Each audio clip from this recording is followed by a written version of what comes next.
Hello friends, আমার চ্যানেলে তোমাদের স্বাগত। আজকে আমি তোমাদের সামনে যে বিষয় নিয়ে এসেছি তা হলো দশম শ্রেণীর বাংলা নাটক সিরাজউদ্দৌলা। এই সিরাজউদ্দৌলা সম্পর্কে আমরা আজকে জানবো আর একটু বুঝবো। তো শুরু করছি। সিরাজউদ্দৌলা নাট্যাংশটি নাট্যকার শচীন্দ্রনাথ সেনগুপ্তর বিখ্যাত নাটক সিরাজউদ্দৌলার থেকে নেওয়া হয়েছে। আমাদের পাঠ্যে যেই বংশটি নির্বাচিত হয়েছে সেটি সিরাজউদ্দৌলা নাটকের দ্বিতীয় অঙ্কের প্রথম দৃশ্য থেকে সংকলিত করা হয়েছে। এখানে আমরা কি বলার চেষ্টা করা হয়েছে বা কি বলা হয়েছে। নবাব সিরাজউদ্দৌলা বাংলার মসনদে আহরণ অনেকেই সহ্য করতে পারেনি। ফলস্বরূপ মাসি ঘসেটি বেগম থেকে শুরু করে সেনাপতি মির্জাফর পর্যন্ত তার অনেক শত্রু দেখা দেয়। এদের মতো ঘরের শত্রুরা ছাড়াও ছিল বাইরের বিরোধী পক্ষ ধূর্ত ইংরেজ। নবাব সিরাজ তার নিজের বুদ্ধি বলে আর গুপ্তচরদের সাহায্য মারফত সকলের ষড়যন্ত্র ধরে ফেলেন। ফলে একদিন প্রকাশ্যে রাজসভায় যখন তিনি নিজে কোণঠাসা হয়ে পড়েন, ঠিক তখনই ফাঁস করে দেন সেই গোপন চিঠি ও ষড়যন্ত্রের কথা। বিপক্ষকে কথার প্যাচে ঘায়েল করেন, কিন্তু তিনিও বোঝেন যে এভাবে নয়। বাংলার ভাগ্যাকাশে যে দুর্যোগের কালো মেঘ ঘনিয়ে এসেছে তার মোকাবিলার জন্য চাই সমবেত ঐকান্তিক প্রয়াস। এক্ষেত্রে নবাব তার চাতুর্য দিয়ে নয়, হৃদয়বত্তা, সহনশীলতা, ভালোবাসা দিয়ে সকলের মন জয় করতে চেয়েছেন। দেশ রক্ষার লক্ষ্যে সকলকে সমবেত করতে প্রয়াসী হয়েছেন। এমনকি দুর্বিনীত ঘসেটি বেগমকেও তিনি ন্যায্য সম্মান দিয়ে কাছে টেনে নিতে চেয়েছেন।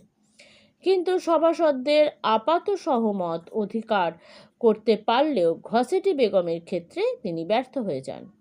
ঘসেটির অভিশাপ বাণী শুনে নবাবের দৃপ্ত মানসিকতা ভেঙে পড়ে এবং পলাশীর প্রান্তরেই তিনি তার অন্তিম ভবিষ্যৎ অনুমান করতে পারে। আমরা এবার পুরো এটা গেল সিরাজউদ্দৌলা নাটকটার বিষয়বস্তু বা ভাববস্তু। এবার আমরা এই নাটকটা সম্বন্ধে আরেকটু ডিটেলে জানব। কি বলা হচ্ছে,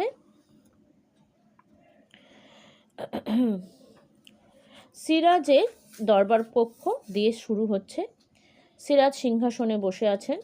সভাসদদের মধ্যে একদিকে রয়েছেন মির্জাফর, মোহনলাল, মীর মদন, রায়দুর্লভ, অন্যদিকে রাজবল্লভ, জগৎ শেঠ, ওয়াটস, মুসিয়ে লা দণ্ডায়মান রয়েছেন।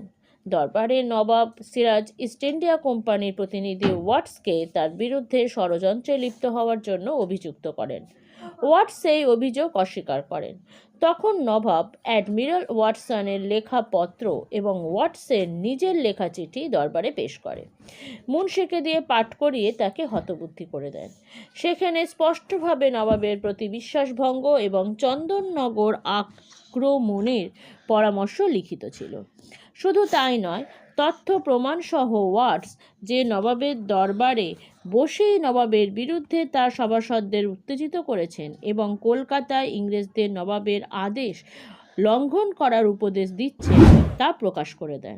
ষড়যন্ত্রের অপরাধ প্রমাণিত হওয়ায় সিরাজ ওয়াটসকে চিরকালের জন্য দরবার থেকে বের করে দেন। এ বিষয়ে তিনি রাজা রাজবল্লভের আপত্তিকেও মান্যতা দেননি বা তার আপত্তি শোনেননি। তারপর ফরাসি প্রতিনিধি মাসিয়ে লাকে সাহায্য করতে না পারার জন্য ক্ষমা চেয়ে সিরাজ তাকে বিদায় দিয়ে দেন। এরপর থেকেই নাটকীয়ভাবে সংকট আরও ঘনিয়ে ওঠে।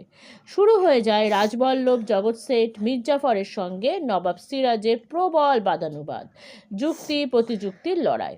প্রথমে রাজবল্লভ, পরে জগৎ শেঠ এবং শেষে মির্জাফর নবাবের অপরিণামদর্শী কাজের জন্যই যে এই সংকট ঘনিয়ে এসেছে এ কথা স্পষ্টভাবেই স্মরণ করে দেন। তাছাড়া ব্যক্তিগতভাবে তারা নবাবের সমালোচনাই শুধু নয়, নবাবের সঙ্গ পরিত্যাগের হুমকি পর্যন্ত দিয়ে দেন। আত্মপক্ষ সমর্থনের জন্য দুপক্ষই যখন মরিয়া, তখন সিরাজ তথ্য প্রমাণ সহ সুকৌশলে বিপক্ষের সকলের মুখোশ খুলে দেন।